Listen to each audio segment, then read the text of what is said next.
사막도 없으면서 한국 따위가 우리를 가르쳐? 미친 거 아니야? 95%가 사막인 사우디아라비아가 국민 식탁이 위협을 받자 많은 시도를 했는데요. 매번 실패만 했었습니다. 이런 사우디에 상추를 나게 하겠다고 큰소리치는 한국 남자가 있습니다. 이것을 본 전문가들은 모두 미친 소리라고 소리쳤다가 그가 가져온 상자를 보고 모든 사람들이 경악을 했는데요. 상자 안에 들어있는 건 무엇이었길래 사람들이 경악을 했을까요? 코리아 파워 시작합니다. 안녕하세요. 제 이름은 파하드 알라팀이고요. 사우디 왕실의 농업혁신 책임자로 일하고 있습니다. 거창한 직함인데 그만큼 더 큰 책임도 따라오고 있었어요. 창가로 걸어가서 끝없이 펼쳐진 황금빛 모래 언덕을 바라보고 있었어요.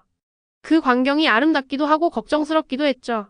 아름다운 건 사막만의 특별한 마법 같은 느낌 때문이었어요.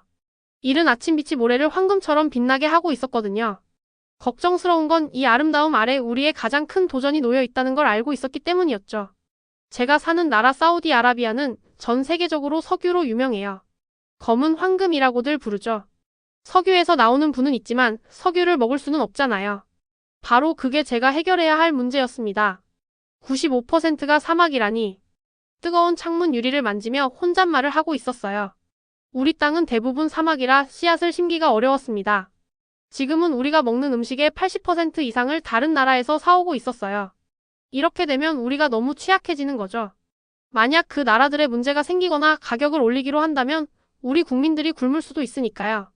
전화기에서 메시지 알림음이 울렸어요. 국왕님이 저를 찾고 계셨죠. 빨리 전통 흰색 톱으로 갈아입고 궁전으로 향했습니다. 왕실 건물 안에 시원한 에어컨 바람이 밖에 점점 더 올라가는 더위에서 벗어나게 해주는 느낌이었어요. 파하드, 제가 인사를 드리자 국왕님이 말씀하셨어요. 우리 식량 상황이 걱정되는구나. 세계적으로 가격이 오르고 있어. 정치적 상황도 불안정하고 우리 국민의 식량 안보를 위해 더 나은 해결책을 찾아야 해. 고개를 끄덕이며 이 임무의 무게가 제 어깨에 더 무겁게 내려앉는 것을 느끼고 있었어요. 네, 폐하. 저희가 여러 가지 방안을 살펴보고 있었습니다. 그래서 뭘 찾았나? 국왕님이 물으셨어요. 이전에 시도했던 것들에 대해 말씀드렸죠. 유럽과 미국에서 전문가들을 초청했었어요. 그들은 오아시스를 확장하거나 거대한 관계 시스템을 구축하자고 제안했었죠. 하지만 이런 해결책들은 모두 같은 벽에 부딪혔어요. 물이 충분하지 않았던 거죠. 우리의 지하수는 고갈되고 있었고 농사에 더 많은 물을 사용하면 나중에 더 큰 문제가 생길 뿐이었어요. 다음 달에 농업 박람회가 있습니다. 거기서 새로운 아이디어를 찾을 수 있을지도 모르겠습니다. 그날 나중에 다가오는 박람회 참가자 목록을 검토하고 있었어요. 전 세계 회사들이 자신들의 농업 혁신 기술을 선보일 예정이었죠. 한 이름이 눈에 띄었어요. 에코팜이라는 한국의 스마트 농장 기술 센터였습니다. 속으로 웃음이 나왔어요. 한국? 그들이 우리에게 사막 농업에 대해 뭘 가르쳐 줄 수나 있어? 한국은 스마트폰, TV, 자동차로 유명하지 농업으로는 유명하지 않았어요. 특히 우리처럼 극단적인 사막 환경에서의 농업은 더더욱요. 브로셔를 옆으로 치우고 책상 위에 쌓인 보고서들을 바라봤어요. 실패한 관계 프로젝트들, 고갈된 수자원, 늘어나는 식품 수입 비용. 문제들이 너무 크고 복잡해 보였습니다. 매일 아침 사막을 바라보며 그 도전을 느끼고 있었어요. 매일 밤 잠자리에 들 때도 여전히 답을 찾고 있었죠. 가끔은 우리 왕국 전체에 펼쳐진 푸른 들판을 꿈꾸기도 했지만 깨어나면 그저 모래뿐이었어요. 일주일 후 고문들과의 또 다른 회의에서도 새로운 해결책은 나오지 않았어요. 우리의 전통적인 접근법들은 모두 막다른 길로 이어지고 있었죠. 뭔가 다른 것, 혁신적인 것이 필요했지만 그게 뭘까요? 농업 박람회 초대장이 제 책상 위에 놓여 있었어요. 한국 부수 정보에 동그라미가 쳐져 있었는데 제가 한 기억은 없었어요. 아마 제 비서가 한 것 같았죠. 다시 집어들어서 그들의 스마트팜 기술에 대해 읽어보고 있었어요. 그들은 물을 90% 적게 사용하면서도 작물을 5배 더 많이 생산한다고 주장하고 있었죠. 불가능해 보였어요. 믿기 힘들 정도로 좋은 말이었죠. 그들이 우리 사막에 대해 뭘 알겠어? 텅 빈 사무실에 대고 말하고 있었어요. 한국 기술이 어떻게 50도까지 올라가는 온도에서 작동할 수 있을까? 건물 전체를 묻어버릴 수 있는 모래 폭풍 속에서?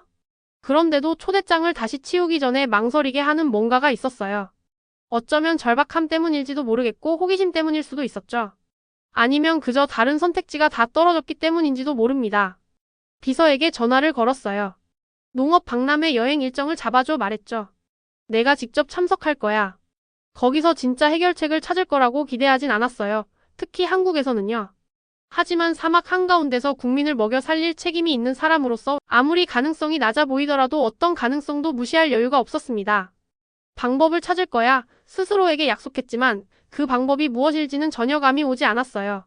사막은 늘 우리의 도전이었습니다. 농업 박람회가 제가 생각했던 것보다 훨씬 컸어요. 수백 개의 부스들이 거대한 전시장을 가득 채우고 있었고 각 부스마다 다양한 농업 기술들을 선보이고 있었죠. 전 세계에서 온 사람들이 트랙터 관계 시스템 그리고 이상하게 생긴 식물들의 전시 사이를 오가고 있었어요. 공기 중에는 커피와 플라스틱 그리고 흙 샘플에서 나오는 흙 냄새가 섞여 있었습니다. 저는 작은 팀을 이끌고 붐비는 통로를 걸으며 여러 발표자들에게 정중하게 고개를 끄덕이고 있었어요. 제가 본 것들은 대부분 익숙한 것들이었어요. 그저 우리가 사우디아라비아에서 이미 시도해본 것들의 새로운 버전들 뿐이었죠. 우리의 독특한 문제를 해결할 만한 것은 없었습니다. 그때 구석에 있는 작은 부스가 눈에 들어왔어요. 간단한 간판이 걸려 있었죠. 에코팜.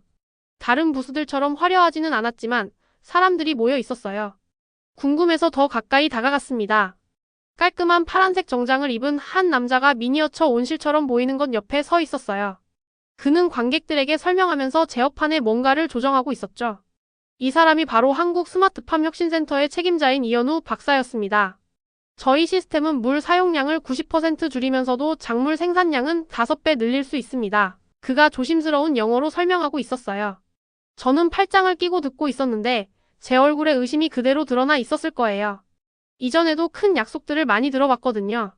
하지만 이현우 박사가 계속 발표를 이어가면서 몇 가지 세부 사항들이 제 관심을 끌었어요. 이 시스템은 단순히 물만 제어하는 게 아니었어요. 모든 것을 모니터링하고 있었죠. 온도, 습도, 이산화탄소 수준, 빛, 이 모든 것들이 인공지능에 의해 자동으로 조절되고 있었습니다. 가장 중요한 것은 완전히 태양 에너지로 작동한다는 점이었어요. 그 마지막 부분에서 저는 더 똑바로 서게 됐어요. 사우디아라비아에는 끝없는 햇살이 있거든요. 만약 이 시스템이 정말로 그 에너지를 효율적으로 활용할 수 있다면 더없이 좋겠죠. 발표가 끝난 후 다른 사람들이 질문을 하려고 앞으로 몰려갔지만 저는 뒤에 머물면서 관찰하고 있었어요. 미니어처 온실 안에는 상추, 토마토, 오이가 들어있었는데 모두 흙 없이 물 기반 시스템에서 자라고 있었죠. 복잡한 센서들이 측면을 따라 조용히 깜빡이고 있었습니다. 사람들이 좀 빠져나간 후에 저는 이현우 박사에게 다가가 자신을 소개했어요. 알라틴 국장님, 그가 작게 고개를 숙이며 말했어요. 사우디아라비아의 농업 문제에 대해 들어본 적이 있습니다. 저희 기술이 도움이 될 수 있을 것 같네요. 이 통제된 환경에서는 정말 인상적으로 보이네요. 제가 말했어요. 하지만 사막에서는 테스트해 본 적이 없죠? 플라스틱을 녹일 수 있는 온도에서? 자동차 페인트를 벗겨낼 수 있는 모래 폭풍 속에서? 화가 나기는커녕 이현우 박사는 미소를 지었어요. 맞습니다. 그런 정확한 조건에서는 테스트해보지 않았어요. 하지만 저희 시스템의 아름다움은 바로 적응력이에요. 한국의 제한된 토지를 다루든 사우디아라비아의 제한된 물을 다루든 같은 원리가 적용됩니다. 그는 태블릿에서 더 많은 데이터를 보여주었어요. 상세한 차트, 테스트 결과, 비교 연구들. 수치들이 인상적이었지만 저는 여전히 의심하고 있었죠. 직접 봐야겠어요. 마침내 말했습니다. 직접 가서요. 한국에서 당신을 모시게 된다면 영광일 것입니다. 이현우 박사가 망설임 없이 대답했어요. 3주 후 저는 인천공항에서 비행기에서 내리고 있었어요. 이 여행은 마치 다른 세계로 이동하는 것 같은 느낌이었죠. 공항 자체가 기술과 효율성의 경이로움이었어요. 움직이는 보도, 디지털 정보 화면, 그리고 승객들을 돕는 로봇들이 있었거든요. 이현우 박사가 도착 게이트에서 저를 맞이했는데 따뜻하게 미소 짓고 있었어요. 서울에서 경기도에 있는 연구시설로 차를 타고 가는 동안 저는 풍경을 바라보지 않을 수 없었어요. 높고 현대적인 건물들이 푸른 산과 정성스럽게 가꾸어진 논밭으로 이어지고 있었죠. 이 나라는 사우디아라비아와 전혀 달랐어요. 이렇게 습하고 푸른 곳의 농업 솔루션이 어떻게 우리 사막에서 작동할 수 있을까? 저는 속으로 의아해하고 있었어요. 연구시설은 저를 놀라게 했어요. 전통적인 온실을 예상했는데 이곳은 실험실에 더 가까웠거든요. 지붕에 태양 전지판이 덮인 깨끗한 하얀 건물들이 부지 전체에 펼쳐져 있었습니다. 주 건물 안에서 이현우 박사는 보안문을 통과해 저를 큰 온도 조절룸으로 안내했어요. 보라색 푸른색 LED 조명 아래 층층이 쌓인 트레이에 식물들이 줄지어 자라고 있었죠. 흙은 없었어요. 그저 식물 뿌리에 물을 공급하는 투명한 관만 있었죠. 흰 가운을 입은 직원들이 줄 사이를 오가며 장비를 확인하고 야채를 수확하고 있었습니다. 이것이 저희 메인 연구시설입니다. 이현우 박사가 설명했어요. 상추, 토마토, 오이, 딸기 등을 재배하고 있어요. 전체 시스템은 AI가 모니터링하고 제어합니다. 그는 저에게 제어실을 보여주었는데 화면에는 수천 개의 센서에서 오는 정보가 표시되고 있었어요. 온도, 습도, 빛 수준, 이산화탄소, 영양분 혼합 모든 것이 실시간으로 측정되고 조정되고 있었죠. 한국은 농지가 매우 제한적입니다. 이현우 박사가 말했어요. 더 적은 공간과 자원을 사용하면서 더 많은 식량을 생산할 방법을 찾아야 했어요. 그래서 이 기술을 개발했죠. 저는 식물 트레이 중 하나를 손으로 만져보면서 차가운 금속을 느끼고 투명한 관을 통해 물이 흐르는 것을 보고 있었어요. 하지만 우리의 도전은 다릅니다. 우리에게는 공간이 있어요. 흩없는 공간. 우리가 부족한 것은 물과 적합한 재배 조건이죠. 그래서 저희 시스템이 당신에게 잘 맞을 거라고 생각합니다. 이현우 박사가 말했어요. 이 시스템은 외부에서 무슨 일이 일어나든 상관없이 자체적으로 완벽한 환경을 만들도록 설계되었거든요. 그리고 물을 극도로 효율적으로 사용합니다. 계속해서 재활용하고 정화하면서요. 그는 저를 다른 섹션으로 안내했는데 거기서는 다양한 모델들이 테스트되고 있었어요. 일부는 더 작고 가정용으로 설계된 것들이었죠. 다른 것들은 더 크고 네트워크로 연결된 산업 규모의 장치들이었습니다. 이 모듈식 디자인은 어떤 규모에도 맞게 조정할 수 있습니다. 그가 설명했어요. 마치 블록을 쌓는 것과 같아요. 작게 시작해서 필요에 따라 확장할 수 있죠. 3일 동안 저는 시설을 둘러보고 데이터를 검토하고 수많은 질문을 했어요. 시스템이 작동하는 것을 보고 엔지니어들과 대화하고 심지어 이런 인공적인 조건에서 재배된 농산물의 맛도 봤죠. 신선하고 아삭하며 맛이 풍부했어요. 마지막 날 이현우 박사는 저에게 한 가지 더 보여주었어요. 사막 조건에 맞게 특별히 설계된 프로토타입이었죠. 모래 폭풍을 견딜 수 있는 강화된 벽, 향상된 냉각 시스템, 그리고 모래 침투를 방지하는 특수 필터를 갖추고 있었어요. 사우디아라비아를 염두에 두고 이것을 개발했습니다. 그가 조용히 말했어요. 당신이 방문하겠다고 연락 준 이후에 말이죠. 3일 후 한국 땅에서 비행기가 이륙할 때 제 마음은 가능성으로 가득 차 있었어요. 제가 도착했을 때 가지고 있던 의심이 완전히 사라진 것은 아니었지만 확실히 약해졌었죠. 아마도 이 스마트팜들이 우리 사막에서 작동할 수 있을지도 모르겠어요. 아마도 한국의 기술이 우리의 식량 안보 문제를 해결하는 데 도움이 될 수 있을지도 모릅니다. 비행기 창 밖으로 아래에 보이는 초록색 들판들이 이어진 패치워크를 바라보면서 저는 비슷한 시스템들이 제 조국의 황금빛 모래 위에 펼쳐지는 모습을 상상했어요. 수년 만에 처음으로 제가 거의 잊고 있었던 것을 느꼈습니다. 그건 희망이었습니다. 사우디아라비아로 돌아오는 비행기에서 생각할 시간이 충분했어요. 머릿속에는 한국에서 본 장면들이 가득했습니다. 보라색 불빛 아래에서 자라고 있는 초록 식물들의 줄, 컴퓨터로 제어되는 복잡한 시스템들, 그리고 농지가 거의 없는 나라에서 수확된 신선한 채소들.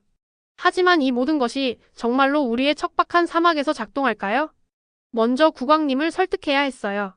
돌아온 다음날 아침, 저는 궁전 회의실에서 국왕 폐하 앞에 서 있었습니다. 큰 창문들 너머로 리야드 도시가 보였는데 아침 햇살이 이미 공기를 열기로 일렁이게 하고 있었어요. 한국에서 무엇을 발견했는지 말해보게 국왕님이 말씀하셨어요. 저는 방문 때 찍은 사진들, 동영상들, 그리고 데이터를 보여드렸어요. 스마트 팜 시스템이 어떻게 작동하는지 설명했죠. 전통적인 농업보다 90% 적은 물을 사용하면서도 5배 더 많은 식량을 생산한다고요. 또 모든 것이 우리에게 풍부한 태양 에너지로 동력을 얻는다는 것도 설명했습니다. 그리고 자네는 이것이 여기서 작동할 거라고 믿나? 우리 사막에서? 국왕님이 물으셨어요. 목소리에는 의심이 묻어 있었지만 눈빛에서는 관심이 느껴지고 있었죠. 시험해볼 가치가 있다고 생각합니다. 저는 솔직하게 대답했어요. 한국인들이 사막 환경에 맞게 특별한 버전을 설계했습니다. 만약 이게 작동한다면 우리의 식량 안보의 모든 것을 바꿀 수 있을 거예요. 회의실 문이 열리고 몇몇 왕실 자문위원들이 들어왔어요. 이들은 항상 오아시스 확장이나 거대한 관계 시스템 건설을 주장해온 전통적인 농업 전문가들이었죠. 제 발표 자료를 보고 그들은 미간을 찌푸리고 있었어요. 폐하 그들 중 한 명이 말했습니다. 우리 환경에 맞지 않는 외국 기술의 자원을 낭비해서는 안 됩니다. 우리 국민들은 수세대에 걸쳐 사막에서 농사를 지어왔습니다. 우리 자신의 전통을 토대로 발전시켜야 합니다. 다른 자문위원이 고개를 끄덕였어요. 한국 기술에 의존하게 되면 위험합니다. 만약 그들이 가격을 올리거나 지원을 중단하기로 결정하면 어떻게 되겠습니까? 저는 그들의 우려를 듣고 있었어요. 조심스러운 태도는 틀리지 않았죠. 하지만 그들은 옛날 방식으로 생각하며 새로운 가능성을 상상하지 못하고 있었습니다. 폐하 소규모 시험을 제안합니다. 50헥타르의 시험용 스마트팜을 짓는 거예요. 실패하면 확실히 알게 되고 다른 방법을 찾으면 됩니다. 성공한다면 사우디 농업의 새로운 장을 시작하게 될 것입니다. 제가 말했습니다. 국왕님은 한동안 조용히 계시다가 마침내 고개를 끄덕이셨어요. 50헥타르. 이 개념을 증명할 한 번의 기회다. 작업은 즉시 시작됐어요. 이현우 박사가 한국 엔지니어 팀과 함께 도착했고 리야드 외곽 30km 지점의 부지를 선정했죠. 그 위치는 완벽하게 척박했어요. 모든 방향으로 모래뿐이었고 여름 온도는 정기적으로 섭씨 50도에 도달하고 있었죠. 건설 단계는 도전적이었어요. 우리는 대부분 온도가 더 시원한 밤에 작업하고 있었죠. 한국 팀은 우리 사막의 현실에 직면하면서 계속해서 설계를 조정해야 했어요. 모래가 모든 곳에 들어갔고 열기가 일부 재료를 뒤틀리게 했죠. 현지 작업자들은 회의적이었고 일부는 이 황량한 곳에서 식량을 재배한다는 아이디어를 비웃고 있었습니다. 정부 관리들이 거의 매일 방문했는데 대부분 우리의 실패를 보고하려고 기다리고 있었어요.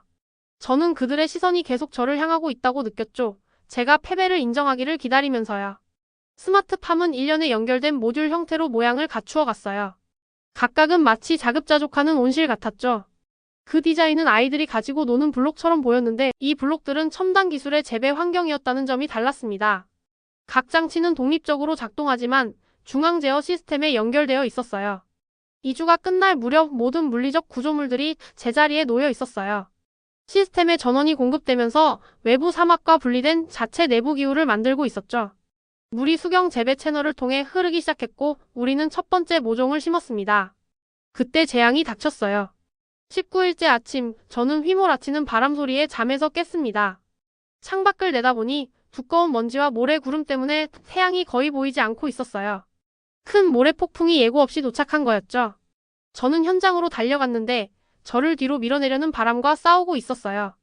모래가 얼굴을 찌르고 눈과 입에 들어왔습니다. 마침내 스마트팜 단지에 도착했을 때 한국팀과 현지 작업자들이 이미 그곳에 있었고 시설을 보호하기 위해 싸우고 있었어요. 모래가 외벽에 쌓이기 시작했고 일부 태양 전지판이 손상됐어요. 공기 필터들은 우리가 청소할 수 있는 속도보다 더 빨리 막히고 있었죠. 내부에서는 기후 제어 시스템이 올바른 온도와 습도를 유지하기 위해 고군분투하고 있었습니다. 시스템을 꺼야 합니다. 한 엔지니어가 바람 소리 너머로 외쳤어요. 시스템이 이걸 감당할 수 없어요. 이현우 박사가 고개를 저었어요. 지금 꺼버리면 모든 것을 잃게 됩니다. 이 열기 속에서 식물들은 몇 시간 내에 죽을 거예요. 3일 밤낮 동안 우리는 폭풍과 싸웠어요. 교대로 작업하면서 수동으로 필터를 청소하고 손상된 부품을 수리하고 내부 시스템을 모니터링하고 있었죠. 저는 거의 잠을 자지 못했어요. 다시 일하러 가기 전에 잠깐씩 쉬면서요. 이 위기 동안 저는 뭔가를 알아차렸어요. 한국 엔지니어들과 사우디 작업자들이 더 이상 별개의 팀이 아니었어요. 그들은 함께 일하며 도구를 공유하고 서로의 언어를 가르치고 아무도 예상하지 못했던 문제들에 대한 해결책을 찾고 있었죠. 우리는 하나의 단일 임무를 가진 하나의 통합된 그룹이 되었어요. 우리의 농장을 구하는 것. 나흘째 아침, 저는 밖으로 나가보니 공기가 맑아져 있었어요. 모래 폭풍이 지나간 거였죠. 메인 제어실 안에서 이현우 박사를 발견했는데 지쳐 있었지만 미소 짓고 있었어요. 시스템이 안정화되고 있습니다. 그가 말했어요. 대부분의 식물들이 살아남았어요.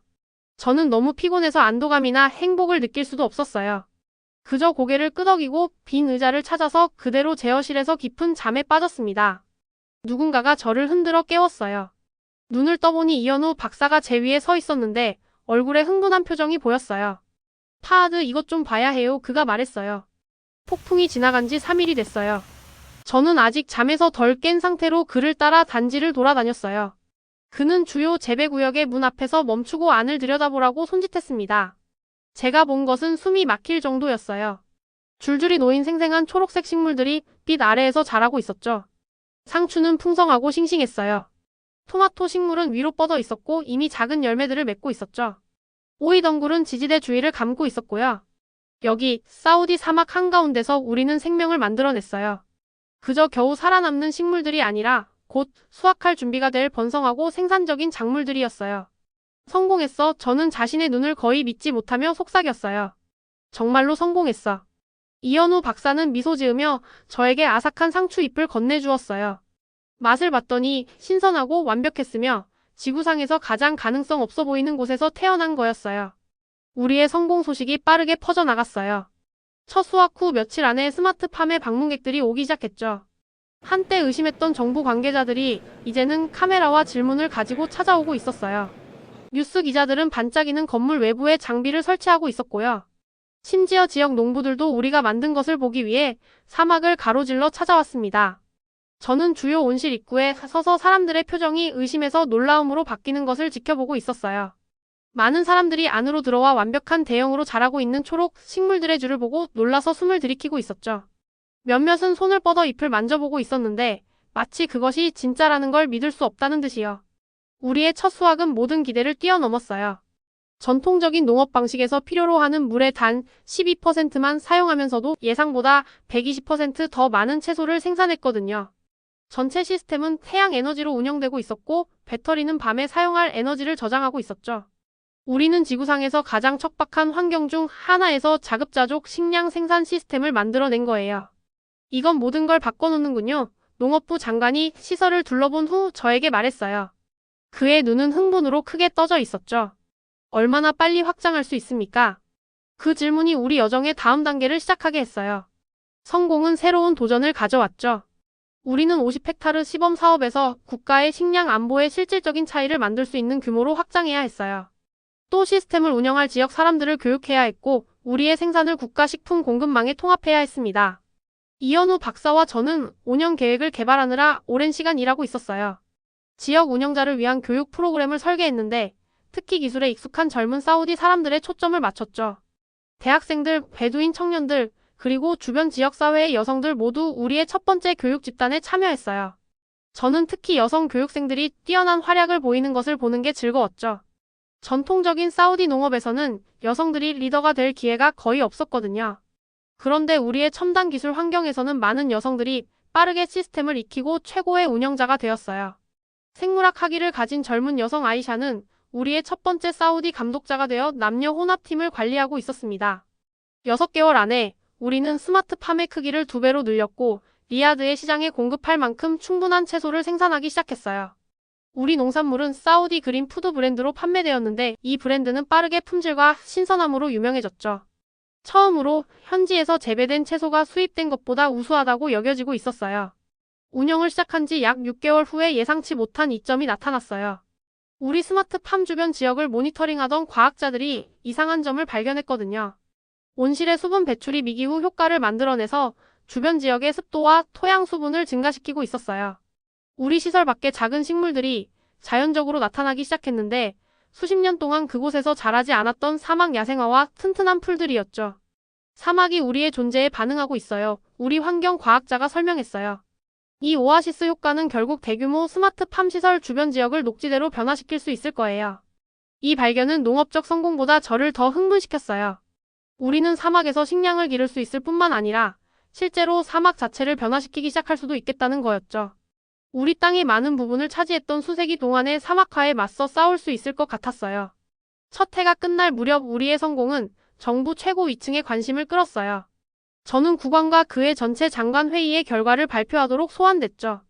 이현우 박사도 저와 함께 했는데 이제 그는 더 이상 외국인 컨설턴트가 아니라 사우디아라비아의 농업 변혁을 위한 신뢰받는 파트너가 되어 있었어요. 발표장은 위압적이었어요. 대리석 바닥, 높은 천장, 그리고 거대한 테이블 주위에 앉아있는 왕국의 가장 강력한 사람들. 긴장됐지만 우리가 이룬 것에 대해 말하기 시작하자 자신감이 커지고 있었어요. 저는 우리의 5년 식량 자급자족 계획 2031을 발표했어요. 한때 저는 모래와 한개만 모았지만 이제는 리야드 주변에 5,000헥타르의 스마트팜이 있어 우리 채소의 70%, 과일의 50%, 심지어 곡물의 30%를 제공하는 모습을 그리고 있었죠.